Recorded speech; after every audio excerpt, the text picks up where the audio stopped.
Hey, this is Jemmy from Flintstone Media with the pilot podcast of Curve the Cube.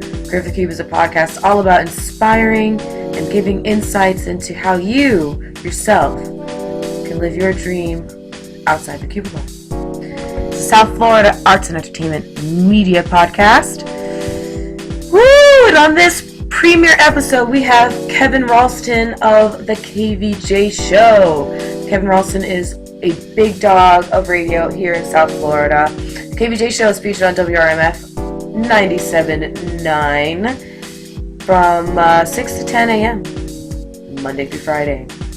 And they are hilarious. It's Kevin, Virginia, and Jason, and they are three of the most awesome people I know, and also three of the funniest people I know. And in this podcast, Kevin talks about all kinds of interesting things. He even beatboxes, which is really cool. He adds some insight into what it's like to be in radio, how he got into radio, a bunch of stories about his childhood that are hilarious, and one really great story about his life in radio that actually made me tear up. And so enjoy. It's hysterical. And there's actually one little note of apology I need to make here in the beginning, because this is the first podcast. So we're still working out some kinks, and in working out those kinks, that of course includes the audio. So everything is really, you can hear everything. The problem is that the mic, I don't know if it's too close, I don't know if it's just the quality of it. I mean, it is, as you'll hear, it's just a $20 mic from Best Buy. So, but that combined with my, let's just say interesting laugh, can be a little bit grainy. But anyways, you'll still enjoy the podcast. So, with that said, this podcast is sponsored by the KVJ Show. And, 97.9 WRMF, Monday through Friday, 6 to 10 a.m. And you can go to Little Smiles. If you go to littlesmiles.org and you want to order your next KVJ Show or KVJ Nation t-shirt, just type in the promo code Curved Smiles, CURVED SMILES, no space, and you'll get 10% off. Now through, I think right now it's set through November 10th, but we'll see if that ends up getting extended or not. But anyways, I hope you enjoy it. Jemmy Bonnier, Flintstone Media with Curve the Cube, Kevin Rolston. Curve the Cube will now initiate. Go get your beer. I see a beer over there. Oh, I'm good. Is that even yours? No, that's Jason's. I'm pretty sure.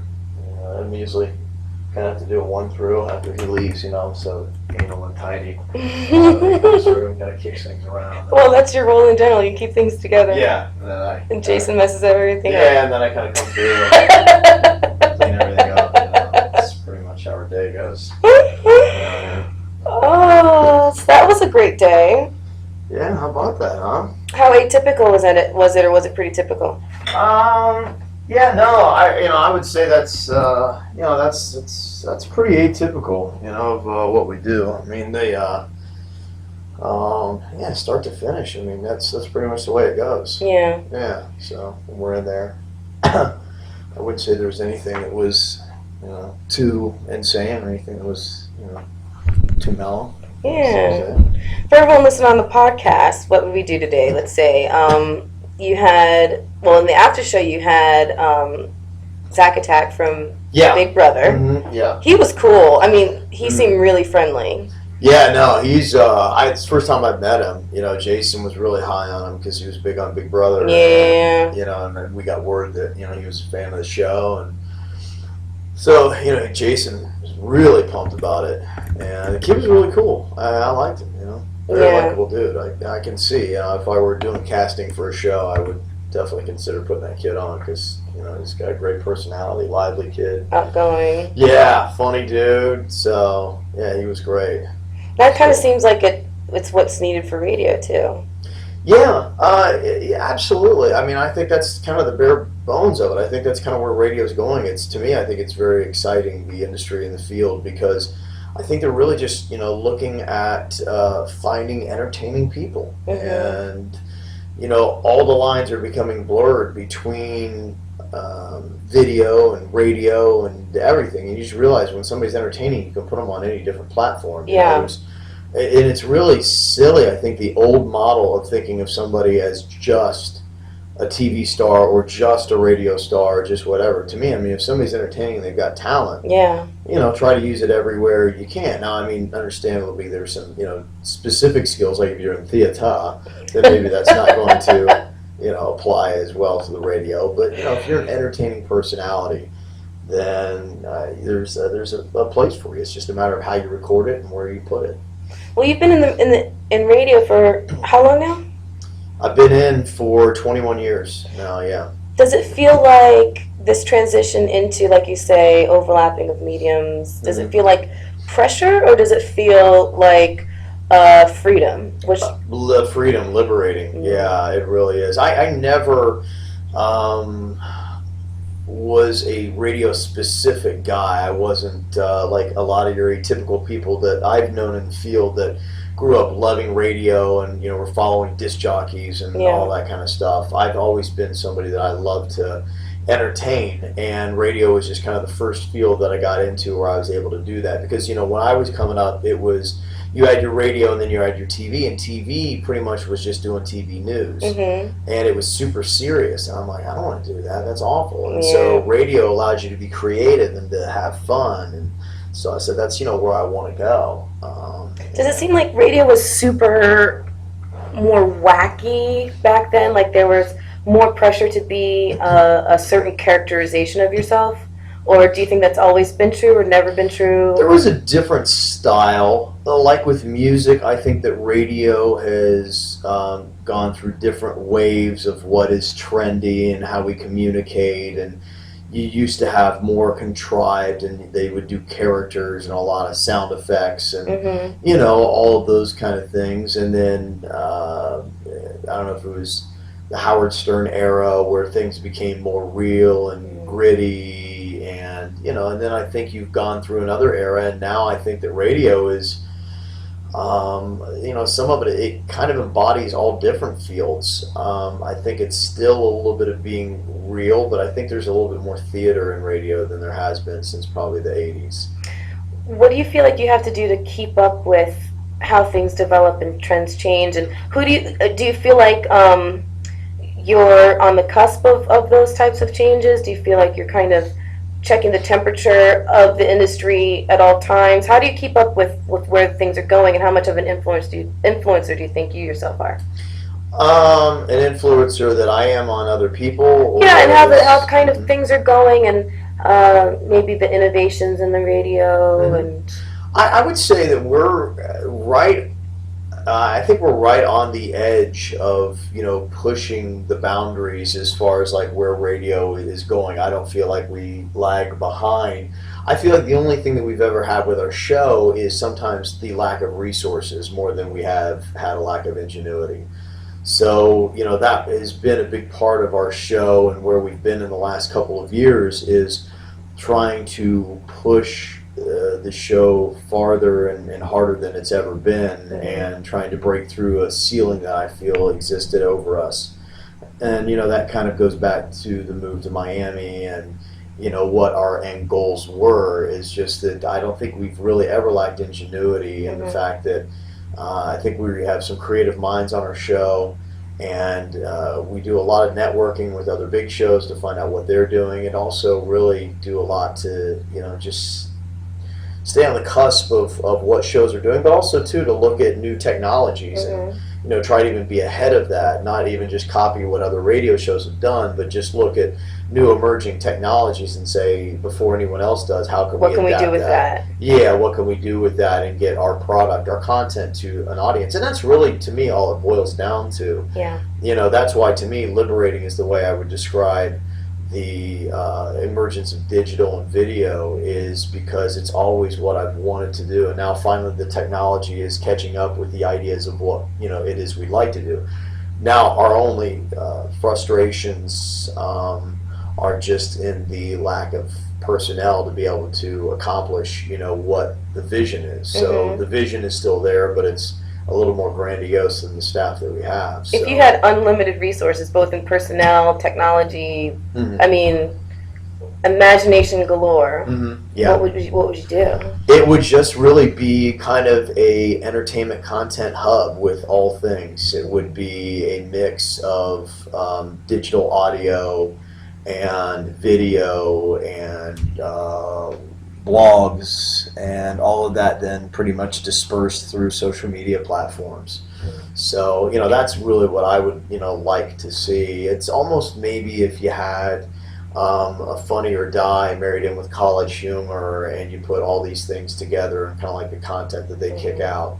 It's kind of more of what I'd like to do. And I think some of those places, they haven't necessarily, like you have a Funny or Die that has the video part down, which I would love to have. Yeah. You have the college humor, which has some of the videos. You have somebody else, a BuzzFeed, that has some of the blogs, but nobody has really tied all that down, into one roof where they're doing all of it. And to me, I think that it would be, because we use a lot of BuzzFeed lists, and it would be awesome to have all that coming out of one, storehouse. Right. Where we're talking about and we're promoting, through our podcasts, our blogs, and our videos are then promoting our podcasts and our blogs and everything all tied feeding together. Each other. Yes, feeding each other. So, people just want to be entertained. That's really it. And what we try to do is we try to be as entertaining as possible, and we want to get it to the audience as easily as possible. And that really is just our two underlying goals with what we do. So, as we try to emerge, that's where I would like to take it. And, I'm excited that we're with a company that is growing, and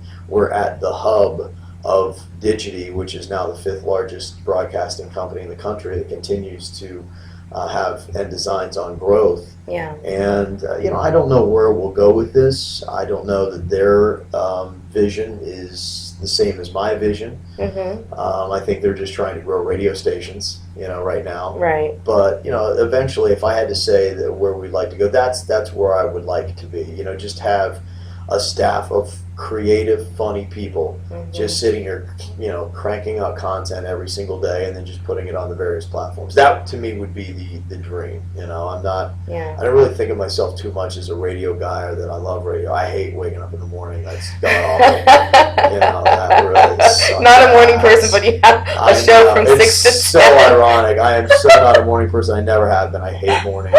So awful. I hate my sleep schedule. I really do. But I love what I do, and that's the give and take, and there's really nowhere else that I can do, what I want to do. Right. So, we'll see. I mean, that's the end goal. So it'd be nice to get those people together and the resources together to be able to do that. Yeah. Hopefully, I don't know how long it'll take. I'd like to see in the next 5 years. I think in the next, hopefully, I think now we're trying to get some of it done. I would like to see a year from now us really having the beginnings of all those things that I'm talking about. So, but we still have to grow our technology and our resources and our staff.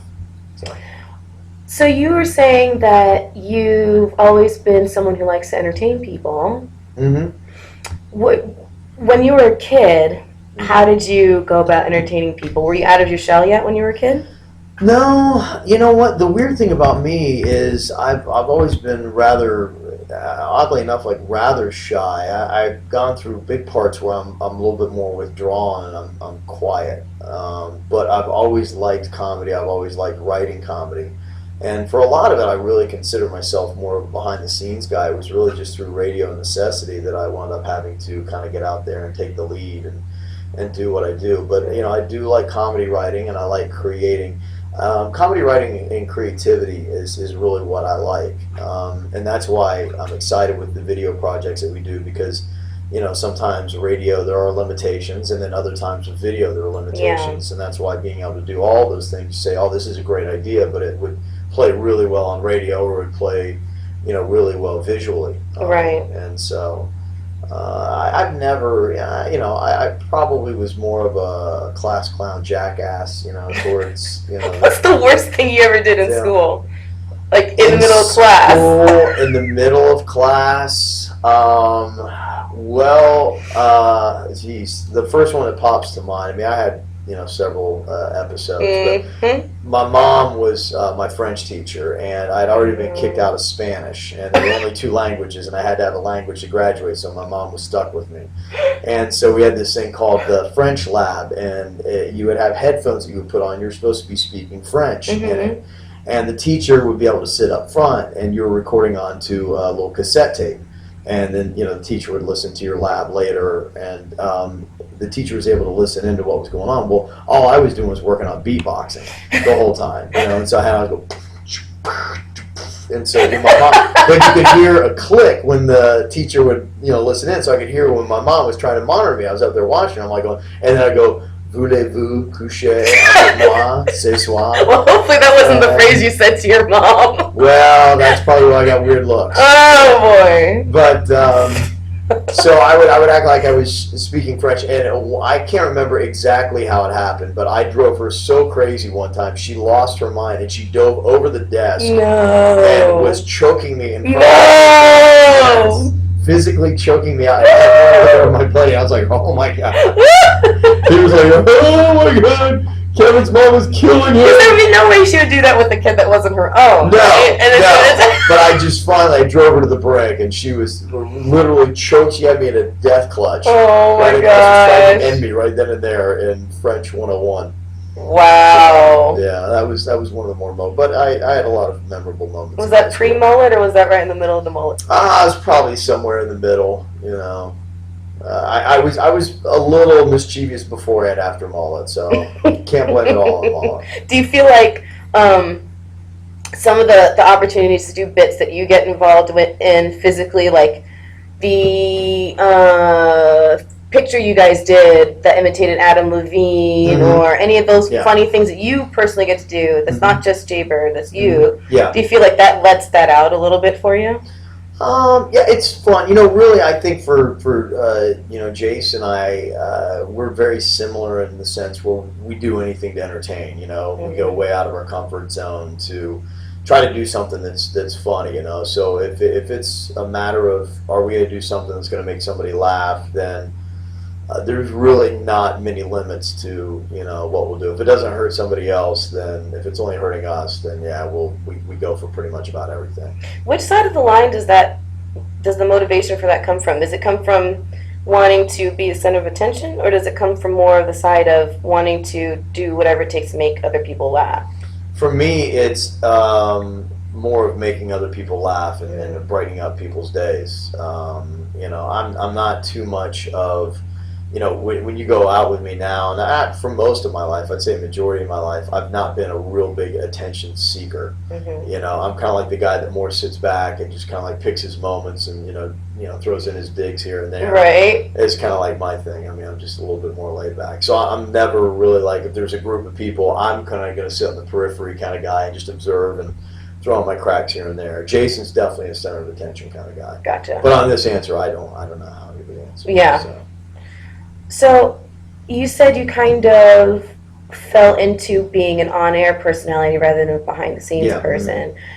How did you get into radio itself? I mean, did you pursue the industry, or the industry found you? Oh boy, it was something that I was in college, and in my dormitory there was a kid down the hall, and he had a show on the college, on our green radio station, meaning that our college was divided up into like East Green, West Green, South Green. I don't even know if there's a North Green, but like every, it was like a kind of like a little community of dorms that were all set up. And so each community of dorms had their own little radio station, and there was an overall big college radio station. Oh. And so it was East Green Radio is so where I started. Not even the college radio station, it was the mini version of a college. It was like a sub-slice of It was just a closet that had a microphone and like a CD player, and that was really it. And so he had a show, and I wasn't even close to aware of just how low budget this thing was. But, we would start and we would write some comedy stuff, and we would do top 10 lists, and we would just go on and write down, things to make fun of about the school and that we saw on a daily basis. And it really was a lot like the show that we do now, except it was just geared around being, a college student at a high university, and some things like that. And I really liked it, and I enjoyed it. And that guy went on to the college radio station and took me up there with him, and it was just something I just kind of started doing as just a hobby and for fun. And like all the college radio people are like real dorky, and so all my friends would make fun of me. They're going, "Oh, you hanging out with those guys? What are you doing, man?" And so, really? Yeah. So But you didn't mind, because I know when you were younger, you hung out with the big farm boys. Well, you know what? I've always been a person that I never really limited myself to one group. I was always kind of that guy that would float around. I'd never subscribed to one look or one thing. So I've always kind of hung out with anywhere from the jocks to the farm boys and rednecks to the burnouts, and I've kind of hung with everybody at some point. So, yeah. So that didn't really bother me. But yeah, so I hung out with the radio dorks a little bit in college. Are you a radio dork? You know what? We were really kind of different. I mean, I think we had a mutual love of radio, but then outside of that, we didn't really share a lot else in common. So what made you fall in love with it, though? I mean, because clearly it sounded almost like it was maybe a hobby, something to do to pass the time in college, maybe. Yeah. How did you go from that to, maybe there's something here for me? It really just kind of started going. I think probably, a real turning point for me was when I was, at this time, I started out in college doing pre-law. My dad was an attorney, and so, I thought I'd probably, follow and do law. And so I was into that and, political science, and I was in ROTC. Wow. And was, doing the Taekwondo and all this kind of stuff. Oh, that's very disciplined. Yes. There's a very disciplined theme with all of those. Yeah, absolutely. So that was the kind of stuff that I was into, and a path I thought I was going to go down. I was probably going to do military and politics and law, and, that was going to be kind of the realm of where I was going to go, because to me that was a respectable field. Yes, and that's just what you do when you grow up, And so radio kind of kept... Cut the mullet and become respectable. Yeah. Well, I really was. I was a really great student, like in grade school and up and through till like junior high. And, a lot of people in my town were really dysfunctional, and nobody had it together. And the only people that were halfway entertaining were just all a bunch of derelicts. And so I really kind of slid into that group just to have something to do. Because there were like maybe 2 or 3 really nerdy guys, and my mom was always trying to like hook me up with them. Like it was the weirdest thing. Like I would come home from school or just being out, and yeah, I remember one kid's name was Eric Immel. And he would be like up in my room, like, "Hey, what are you doing?" He's like, "Oh, your mom just invited me over. I thought maybe we'd play." And he was. And how old are you? This was probably when I was like 12, 13. I was on the cusp of, really starting to get into. Your mom was ahead of the game with the play dates. She was way ahead of the game with the play dates. She was trying to, thrust me into the world of the people that were smart and cared about scholastics, and. It just didn't really click. I always gravitated more to the rejects and all that kind of stuff. And so, yeah, college I think was going to be my getting back to who I was when I was a younger kid, and the disciplined, respectable, and good old kid that I was. And I think college radio, in a sense, kind of kept a little essence of who I was and the real me. And the real big turning point was I was getting ready for a Taekwondo tournament, and I decided, I was an idiot, I decided that I wanted to spar the biggest dude in the class, and this guy was a big German guy, probably about 6'5", 260, something like that. And, my thought was I was really good at doing these, flying spin kicks, so I'm like, oh, okay, the bigger they are, the harder they fall. I was going to just crack them one in the head, and then, how'd that work for you? Get my points and do my thing. Well, I didn't realize how agile the big-ass German was, and as I kicked, he just simply bent down and ducked and came over me with this elbow right in my chest. No. And it was the most earth-shaking moment. I just stood there like frozen. I was just like, put a hand up like, okay, I'm done.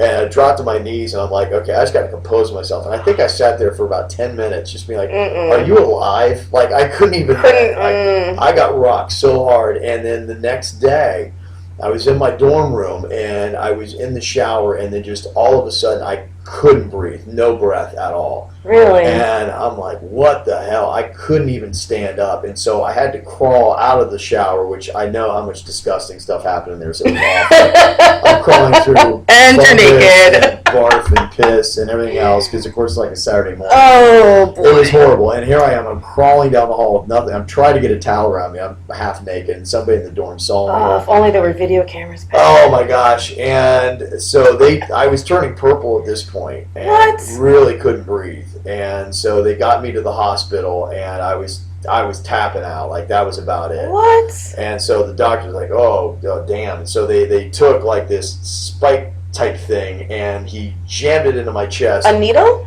A huge ass needle, yeah. And he jams it into my chest, and he goes, whoops. No! Missed. No! So I'm like, you see him raise it again. I'm like, no! He comes back down again, whoo, like that, and all of a sudden, like I could breathe. I had a completely collapsed lung from the. I've been there. You know, I've had a collapsed lung. Oh, have you been really? there. Yeah, it's awful. So the one was 100% collapse, and the other one was, I don't know, like 80%. So What? it's like I was like right almost there. And that, then affected, the military for me and everything else. And so a lot of those things, the whole game plan that I had, respectable lane and all that kind of stuff really just fell apart. But, I was laid up on my ass for, several weeks. I had to go, back home and, wasn't able to go to class for, it was probably a good 2 weeks or something like that before I reflated. And, when I went back, it was like, okay, what are you going to do now? And so I bounced around a whole bunch of different majors. Mm-hmm. And I think it was after I was on my 6th major in like my 2nd quarter, I finally realized that the school I went to had a really good telecommunications school, radio and TV. And I said, you know what? Why don't you just dabble, just have some fun? And I for once in my life, because, I always battle that issue of being too structured versus being a free spirit, because I have a tendency to not balance well. I tend to be one or the other, either a little too free-spirited or a little too structured. And so for me, it's always a continual battle in my life to find the Kevin that's right in the middle. Well, I have this theory that if you are, whether it's because if you're raised that way or whether it comes internally, that if you have this motivation to be super structured and confined within a certain limits of what you can do professionally and what you can show as far as who you are, that there's always going to be a part of you that is desperate to break out, and then that leads to sometimes these random acts of crazy or out of the box stuff. And that probably explains a lot of who I am. I think that we all have two parts to who we are. I don't think anybody is really all this or they're all that. I don't think anyone's all good or all evil. I think it's a little mix of we all have that. And it just depends upon where we are. There are times in our life when we have balance, and there are other times where the balance is thrown off, and that's usually when we find ourselves in disarray and like, oh my gosh, what's going on? And so, I think that's kind of where I've been, and I was able to, for the first time, to acknowledge, I think, the other side of myself and realize that there was some legitimacy to actually letting the creative side of me, the non-structured side of me, kind of take over and have some fun. And I wound up, doing the radio. I actually moved about that point from doing the college radio, where I just, done some stupid stuff. I did like the entertainment news forum and was the director of that, and I did their mobile DJ service, which, by the way, I was horrible. It was just so I could DJ keg parties for my frat buddies. Oh yeah. And that was another story. Talking about my mom. Drunk DJing. My buddy was a Fiji, which is a fraternity at Ohio University, and so they had a huge, I remember it was out somewhere at like a lake house, and I DJ'd that, and then after that, my mom was so proud that I, had some structure and vision in college, And so she had booked me to play the Logan High School prom. The high school I grew up and went to was only about 25, 30 minutes away from where I went to college. Oh, okay. So the only problem was I spent all day at the this Fiji, was the same day? Same day. Oh, boy. I spent all day at the Fiji house party, just drinking my ass off. And is that when you started your day drinking? You know what? Yeah, I think, well, we started in high school. You know, I always, because it was, I could never get out at night. My curfew was so early. Yeah. I had to be home at like 9 or 10, just like I was a senior. So, you know, for me, my mom's like, oh, it's 1 o'clock in the afternoon. He's not getting drunk. Oh, yes, I am. So, little does she know. Little does she know. I think that, you know, and now I have to drink during the day because, again, I got to be in bed, you know. So right. I think my schedule in life has just always led me to be a day drinker. And so here I was, drinking all day, and then, you know, the person that, you know, I had someone else that was my assistant, and so they unwisely drove me and kept me in the van as we went to the Logan High School prom, and I forgot where I was, and I remember... You were that tapped out. I was so drunk. I mean, because I was drinking just huge tumbler cups of I don't even know what. And all I remember was swinging open the 2 big doors to the prom. My shirt was off and tied around my head. And I'm like, let's fucking party! So wait, how far out of high school were you? Like, were there kids that you had been to high school with who were there? I think at the time, I was probably maybe a sophomore. So I was just 2 years removed. So yeah, there were some kids that knew me. And it was just when I started radio, and there was only one DJ I ever looked up to when I was a kid growing up. She was on a Columbus radio station called 92X. Her name was Stereo Quad Susie Wad. Oh, was her name. That sounds fabulous. And her big gimmick was on Friday night. She would scream, "It's Friday," and it would go on forever. And that was the greatest thing. Mm-hmm. And so I had actually started talking to her a little bit when I was interested in radio. I couldn't believe she actually returned my calls and would talk to me.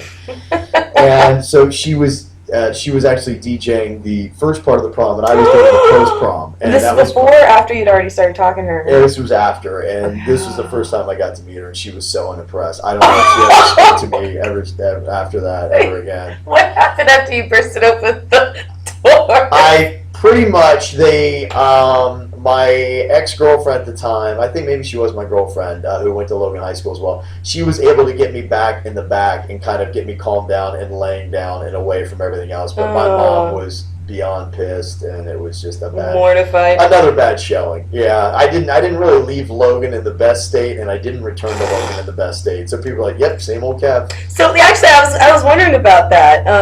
So like, because you talk about how you were, you know, an on again, off again troublemaker and that type of thing. Yeah. When you were in Logan. Yeah. So when you go home, well, first of all, how often do you get to go home?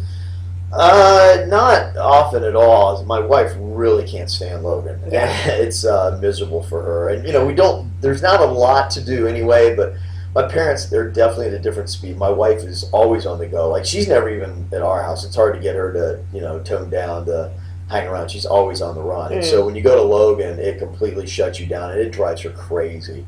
And she's allergic to dogs, because my parents have animals all over the house. So she's locked down in a house. Don't you have dogs?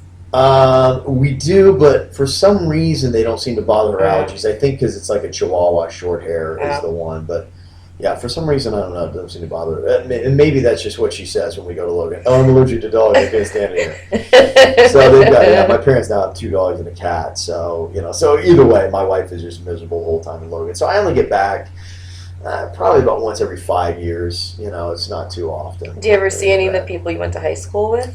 No, I mean, I still stay in touch with them a little bit, but it's rare. I mean, I can't even tell you the last time I, you know, saw somebody that I went to high school with. It's, you know, been probably about 5 years. So, but, you know, on Facebook and things like that, you know, we still communicate a bit. Do you think you get a little bit of surprised people, I should put it that way? Do you think you surprise people with what you've done with your life, or do they? I think some people, you know, have been surprised. You know, one of my big motivators, you know, for doing what I did was, I remember one time I was at my school locker, and I didn't have great perspective as to where I was. To me, I was just having fun, and that really was all life was about, was every day just finding a way to have fun. And I was at my locker, and the door was open, and there were these two teachers that were talking, and they were saying basically just to the effect of what a loser I was and how I was going to work at McDonald's, and I was never going to leave. I was going to be. And what grade was this? This is probably maybe sophomore or junior year. And so just when you're kind of starting to look at college, like think about that future plan. Oh no. Yeah, I think probably around the junior year. And oh no. I heard that, and that was one of the, and that was great. You know, those things were really awesome when you hear them because, you know, that to me was a big motivator. And I think that's kind of what started turning. I was probably actually late junior year because my senior year, I mean, I still, you know, partied and all that kind of stuff, but I wasn't so reckless with my life. You know, I think at that point I started to say, okay, you know, I'm gonna go to college. I'm gonna make something happen. I think that's where I started to swing back, you know, in the other direction. Like I said, for me, it's always been about balance. I'm either too structured Kev and too focused Kev, or I'm too loose Kev and just out of control. So I think that probably was a big part of my life where things started to swing back in, you know, the other direction. And then by the time I was a freshman in college, I was almost completely to the other side where I was so focused on studying and, you know, doing all that kind of stuff that I, you know, wasn't really having the fun that I needed to. Yeah. And luckily that big German knocked some sense back into me. Yeah, it sounds like that shot to the chest was kind of a pivotal moment in your life. Oh, absolutely. And do you feel like if that hadn't happened and you had gone down the structured path, do you think you'd have been happy? I don't think so. I really don't. I don't think I would have been completely fulfilled. I think I probably would have felt lost and confused and probably been like, okay, am I really doing the real thing? Because to me, I would have been ignoring a big part of myself. Mm-hmm. And, you know, now I'm structured out of necessity just because I have to make sure that, you know, we're doing the right things and that we're getting things done and we're continuing to push ourselves and all those kind of things. But, you know, there's a part of me that I don't like that. I like the more free form Kev. And if I would have gone down that path that I was on, I would have completely ignored the creative Kev and the one who's a little bit more of a free spirit, you know, and the fun-loving guy. So I think I probably would have just been, you know, so wound up tight. So, I mean, you know, you never know why these things happen, but, you know, it's usually through time you get better perspective as to, you know, so why things happen in the moment. Do you think, so I know you, because you're the anchor of the show and you keep things on track. Yeah. Do you ever feel like you wish you could let loose on the show and there would be someone else there to? Yeah, absolutely. Yeah, no, absolutely. You know, I think to me, in my mind, there's always that eventual goal that will get to that point where there's a lot less that I have to worry about, and I can really. It's probably my biggest frustration, you know, with doing the show is how structured and how focused I still have to be, and it would be nice, and these days. Where I'll just kind of be able to have somebody be like, hey, you're talking about this, this, and this, and here's all this set up, and here's all that, and here's your papers, and be like, whoa, cool. You know, done, so go. badass. Yeah, and then I can really fully listen to what's happening and be more in the moment. You know, a lot of times, unfortunately, you know, my brain is more checked on, is this going, is this happening, is this audio there, is this doing, where am I going next, all that kind of stuff that, you know, when all those processes are going on, it's harder to be in the moment because we have so many moving pieces always on the show. Are there bits that you feel like at this point with the show you can't really do because not getting into a lack of resources issue, but more of if in order to do the bit you would have to yourself be involved in it in a way that what you can't right now because you have to be the person in charge of the show? Yeah, we learned stuff like that. I think it was in Miami.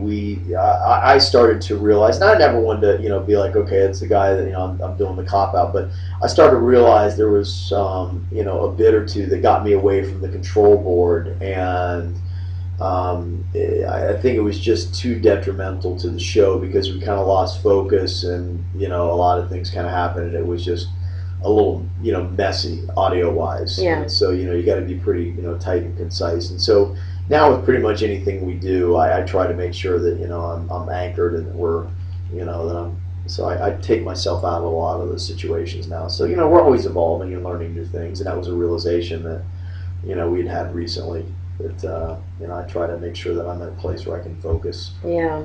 So. Are there bits that you have thought of, or one of the other show members has thought of, or a fan has presented to you? And I guess here's my question. What makes a bit over the line that you would never do it? Mean.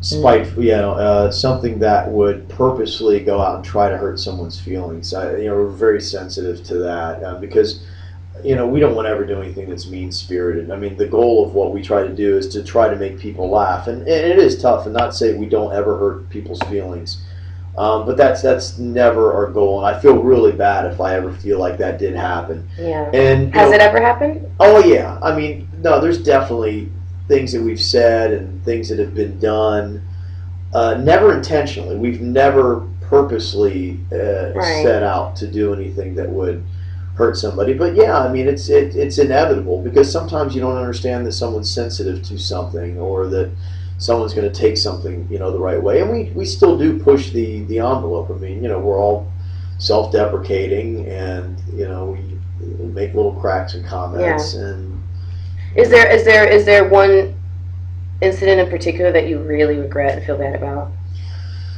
If you could rewind time, you just. Yeah, I'm trying to think. Luckily, there's nothing that completely stands out to me. I think for me, sometimes I've asked questions that probably went a little bit too far. I see a glint in your eye, like you're thinking of something. Well, I remember once, in some places that you shouldn't go. I think one was comparing two guys' dick sizes. No, I was going to say there's no limits on this podcast, so say whatever. So I was, and I asked someone to compare that, and these are, people that could hear the show and access to the show and all that kind of stuff, and Who are you asking? It was something in the sense we were asking Virginia to do comparisons of a couple different guys, and I think that was one where I crossed the line. I think I was going more in the name of entertainment, and I just really should have stopped in the moment and said, okay, the answers on this are going to affect somebody. So so those you'll have those things. We look back. That's probably the one that, and luckily that was some time ago. But at the same time, it's one of those ones where, I think you do. I mean, as our show goes on, there's every day. I think you probably look back and, there are parts where you said, okay, we could have done that differently, should have done that differently, and and so. But that's to me, that's part of the fun. I think in my head, I have this eternal quest to do the perfect show, and at some point I always think about that in my mind. We'll never get there, and we'll never do it. Yeah. But you always say where everything is on point, no word is wasted, everything is completely great, every bit is absolutely hysterical, and you hit the mark 100%. You can say this is a completely flawless show. Would you put your mic down and just go home? Yeah, if I ever or you try again the next day? You know what? I'm sure I would come back. If I even ever thought I did do the perfect show, I would probably come in and be like, okay, well now let's do it 2 in a row. So Do you feel like you've come close at any point? Was there any one show that you were just like, that was spot on, fantastic? I feel like we've had some shows that were like, wow, that was a lot of really pretty interesting stuff. The day that we had Rob Schneider explode was the same day we had Vanilla Ice leaping over the snack pack. Was it really? Yeah, the exact same day. And we just so happened to have a video crew that was in there that day. How rare is that? We had that happen like 3 times ever. Yeah. And so, we had him there for the Vanilla Ice thing, and just so happened that Rob Schneider came walking in the door, and they're like, yeah, we'll record this too. Douchebaggery in hand. Cool, yeah. And so it actually worked out really well, for the TV news that night. So yeah.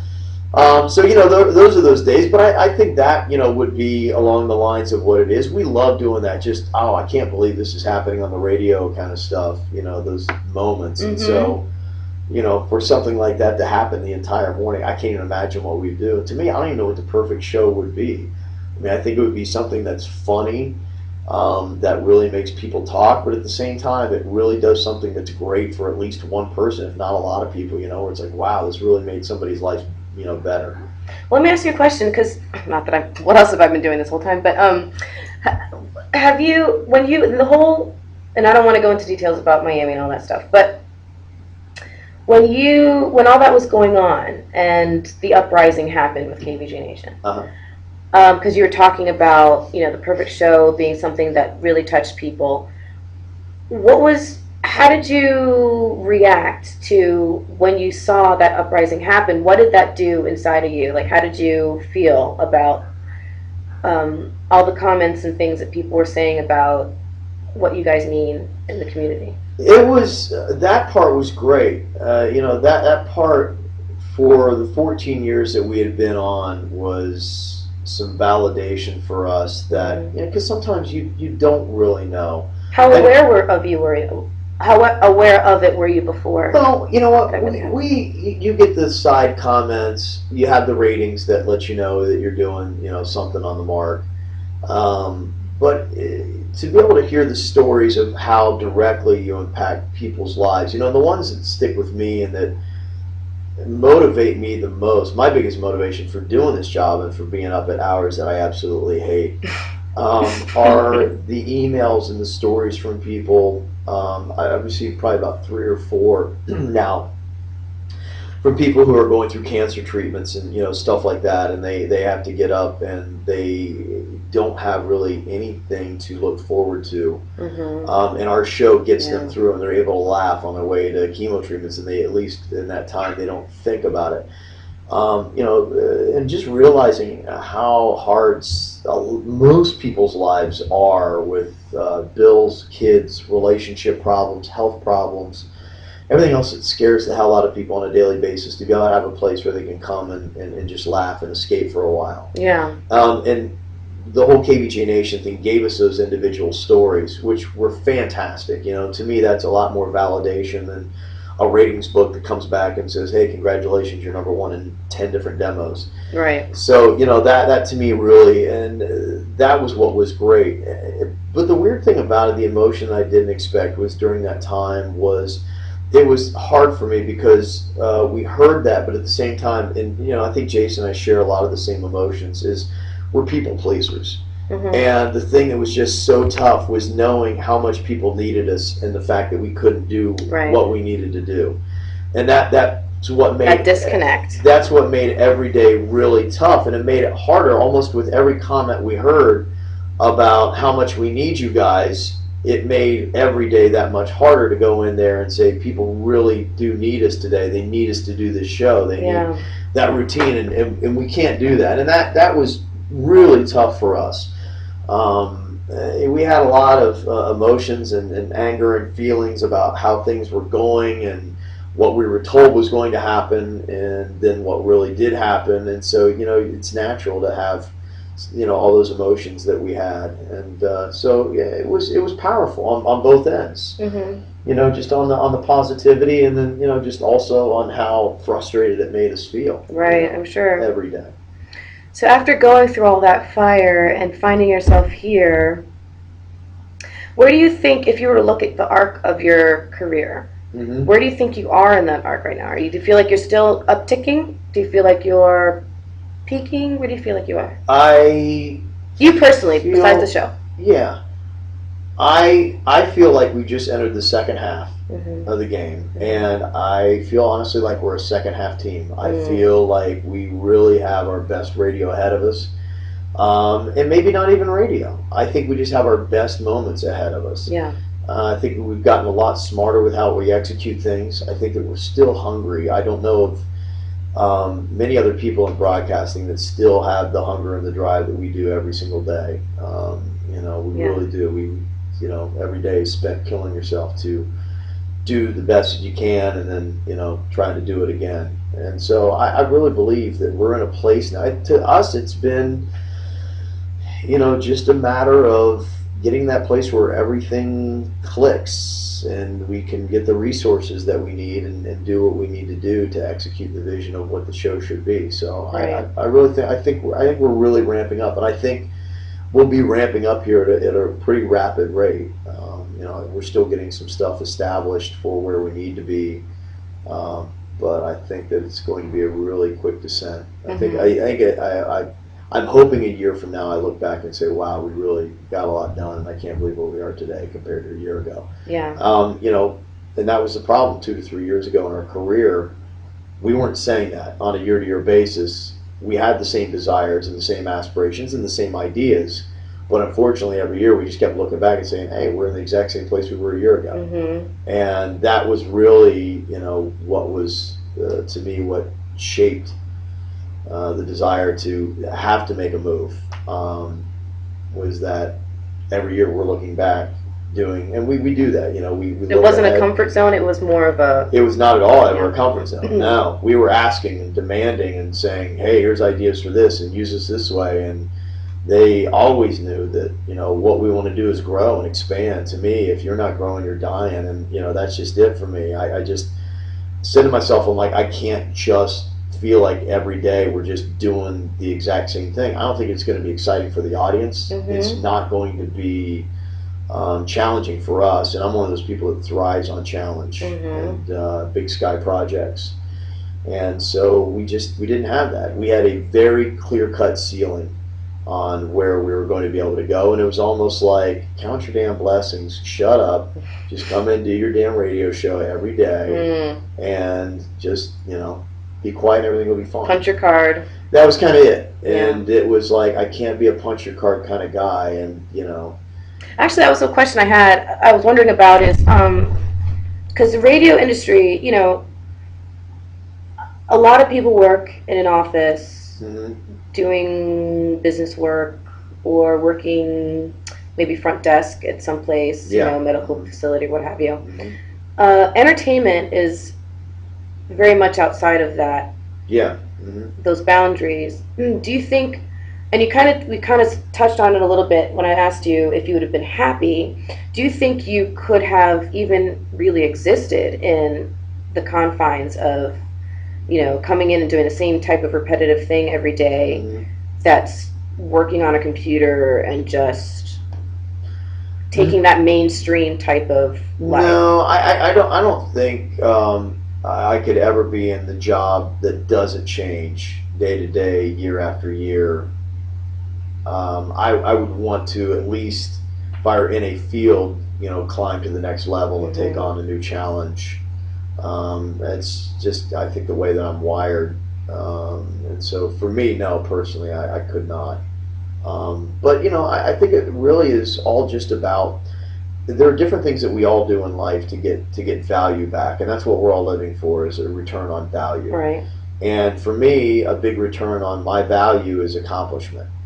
But other people, have a return on value and saying, I got free time, I got vacation time, I got family time, I got all this and that. And so to stay in a job that's structured, where they're like going, hey, I do the same thing every day, I get it, I'm in the door at 9, I'm out at 4:59, and I'm home and I'm getting to do what I want to do. Right. And that gives them the value back. So I think that's how we're all wired differently. Just the way that I'm wired is I've got to have that accomplishment thing attached to me for self-worth. Well, that's always good, and I think that could have motivated you no matter what you did, but I feel like what you're saying is, you still wouldn't have been really happy if you hadn't at least been in a field that would have allowed you some creativity. Yeah, I think, whatever, I really do enjoy the creativity. I couldn't imagine being in a job where I didn't really need creativity or didn't get to exercise it. And so I'm happy that I was able to find something or realize that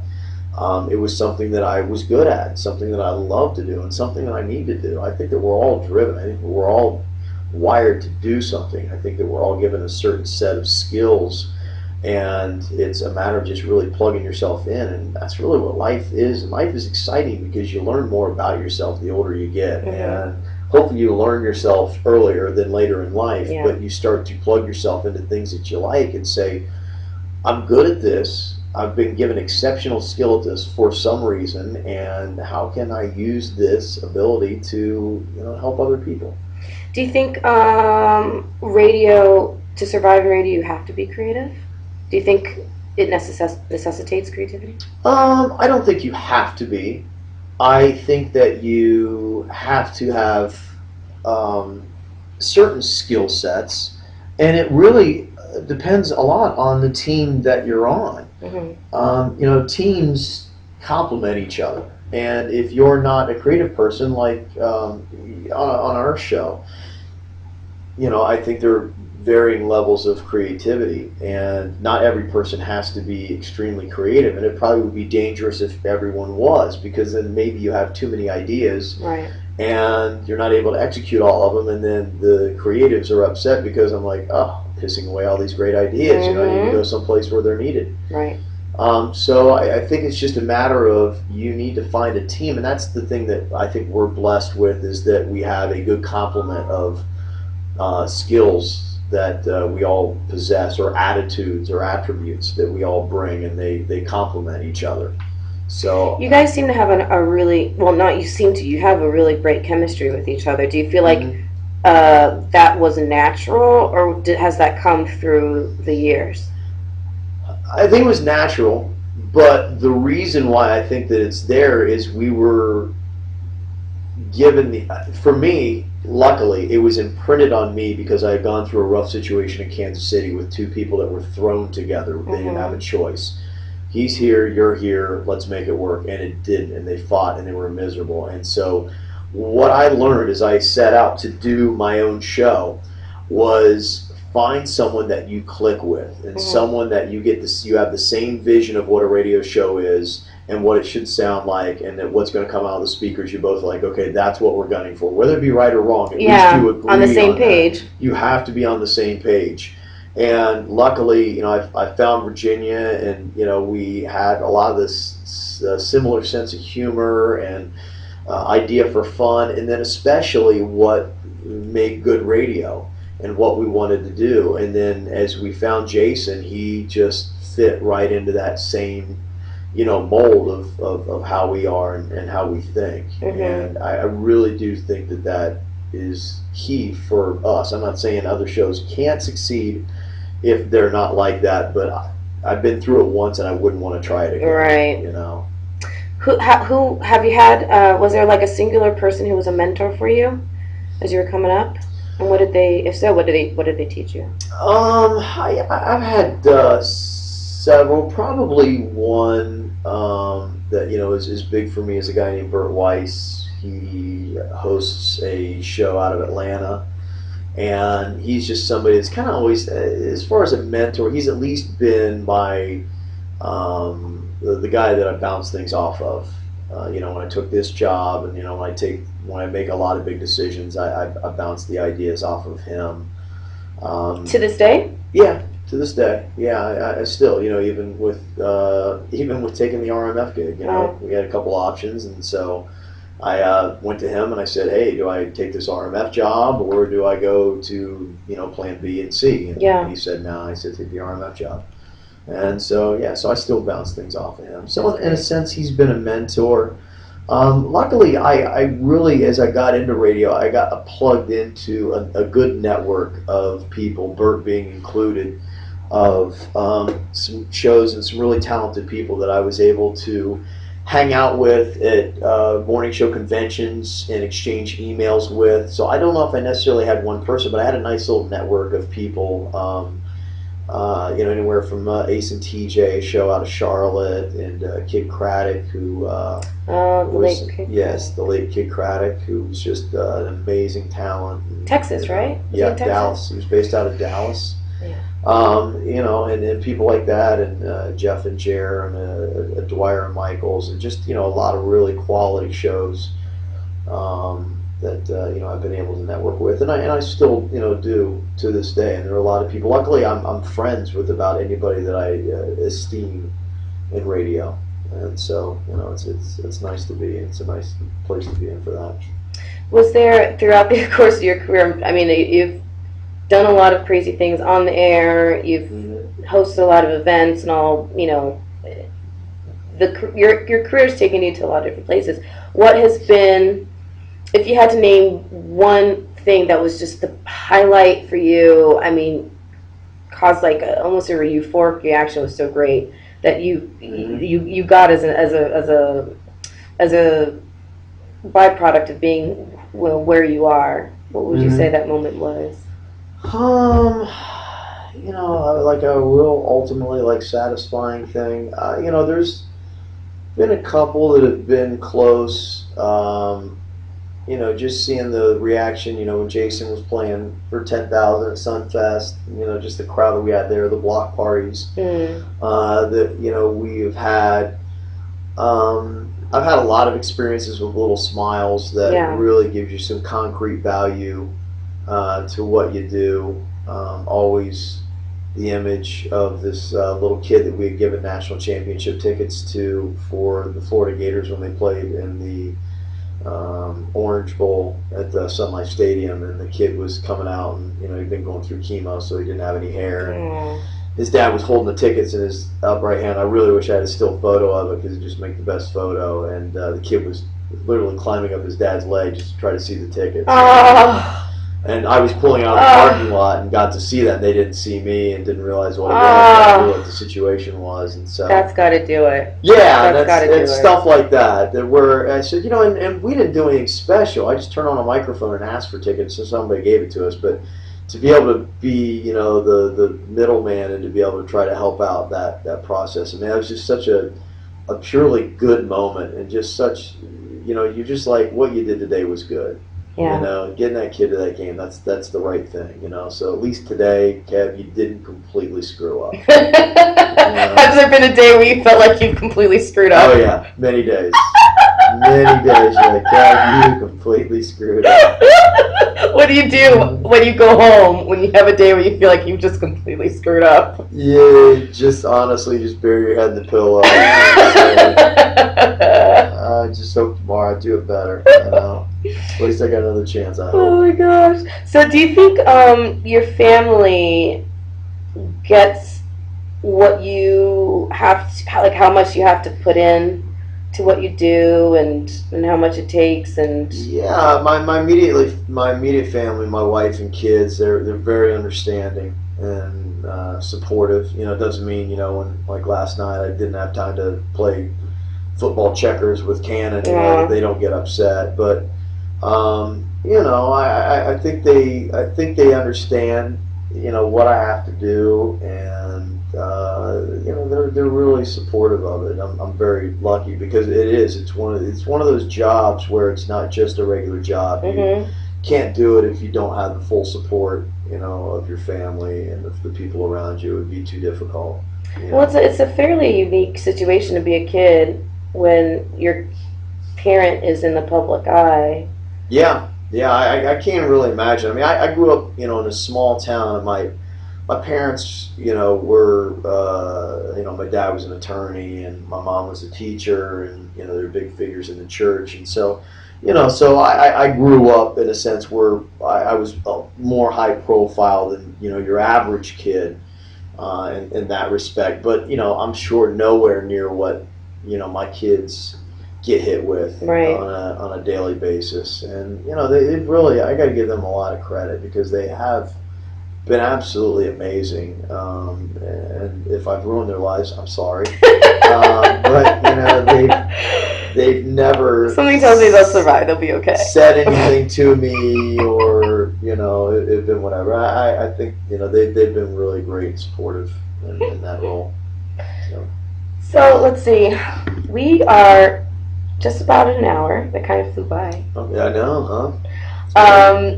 I want to wrap it up with kind of a weird random question. I kind of want to make that the pattern. Okay. So like the weird random question I have for you is, if you could be any sea animal for a day, what would it be and why? Sea animal for a day. What would I be and why?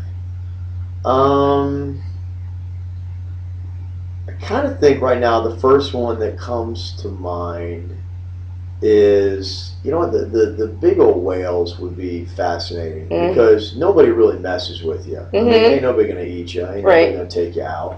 And you get to go to amazing depths. That's true. And you get to really see everything you want to see. That's and true. You don't have that fear of somebody's going to come up and is going to take me out because I am too big for you to take a bite out of.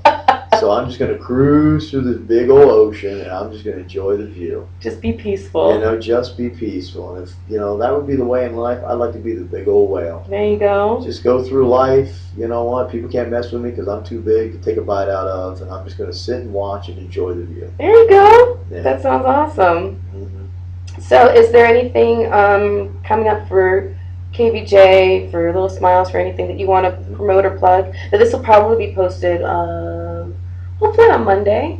Okay. So nothing for this weekend, but is there anything coming up that you'd like to promote or plug? Yeah, we just had a big meeting yesterday about our No Snowball, the annual concert that WRMF does. It's going to be our first year to be able to do it, but I was happy to be able to plug Little Smiles into it. And so No Snowball is going to have a lot of great options that will be benefiting Little Smiles. Great.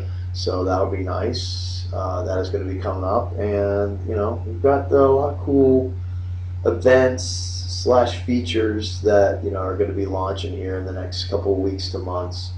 So, you know, I'm still trying to get us so that we're caught up and we're at full speed, you know, like where it's like day to day, we're firing on all cylinders, right, and we're exactly where we need to be. And we're not there yet. I don't know when we will be.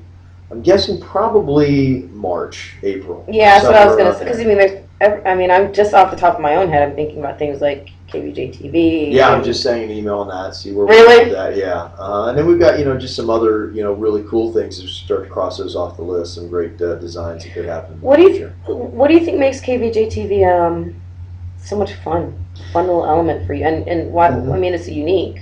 Because our show, I think, unlike a lot of radio shows, is very visual, and it's always been drawn up and designed that way. You know, when you've got a show where so many visual elements happen, you know, you see today Jason smashing himself in the head with a pumpkin.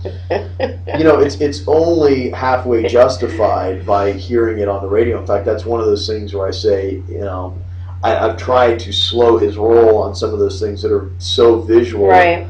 To say, you know, now more of the approach that we take is, okay, make a video, we can post it so everyone can watch it, and then we'll kind of view it, make fun of it, and, you know, at the same time with our audience. So that's the thing I like about KVJ TV, is it really kind of brings our audience closer to us, and they're able to see the things. And, you know, when Jason does a no-name movie game, you know, it's not fully justified hearing it. You've got to just really see how much he gets into that game, and just looking at how expressive the table. He is. Yeah. And Virginia's very expressive too, and to watch her, and there's a lot of things you don't hear, but, you know, Jason and I know her so well. When someone says something, you can just look over her and she's either pissed or she's like, this guy's full of crap, or you know, whatever. So to be able to have, you know, those moments. I know there were a couple of bits that you guys did that were a little extra special because of KVJ TV. Like, I'm thinking of the one where Virginia had to eat blue while she was naked, blue things. Yeah, right.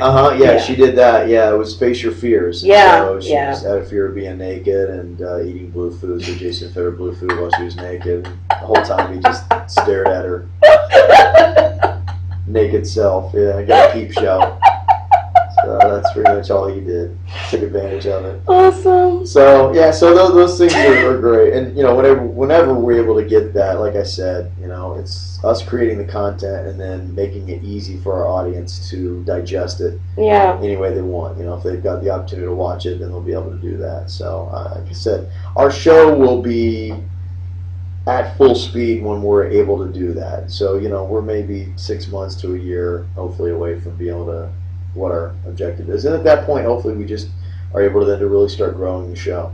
Yeah. So. Well, thank you so much. Yeah. For sitting down. No, absolutely. It's been great. Yeah, that was fun. It's been awesome. Therapeutic. Yeah. I discovered some things about myself. Oh, good. That's awesome. Discovered I need to call my mother. Mr. Logan walked in. Yeah. I realize I need to get her a better Mother's Day gift this year. Oh my gosh. Yeah. No, thank you so much. I really appreciate your time. Yeah. No, absolutely. That was fabulous. Thank you. Yay. Alright. I don't know. Oh, my mouse is not plugged in. That's right. Duh. What's the rest of your day looking like? I got to go. Gonna be at the gym at 4, so I gotta run home, change real quick.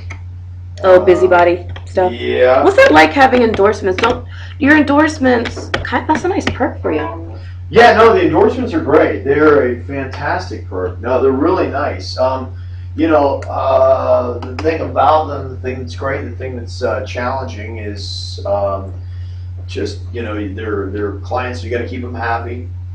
Yeah. And, you have to, be thinking of ways for them to increase their business. And that's why Yeah, you really are organized. You just put your dry erase board in the drawer. Yeah. I clean everything up pretty much every day, so when I get in here, I know. Yeah, Nice. I know where everything is at all times. Well, yeah. Thanks for helping me curve the cube, Kev. That's right, curve the cube. Woo woo! Hey, actually, can you sign off the podcast? Yeah. Can you say this has been Kevin Rolston with Curve the Cube? Yep. This has been Kevin Rolston with Curve the Cube. Curve.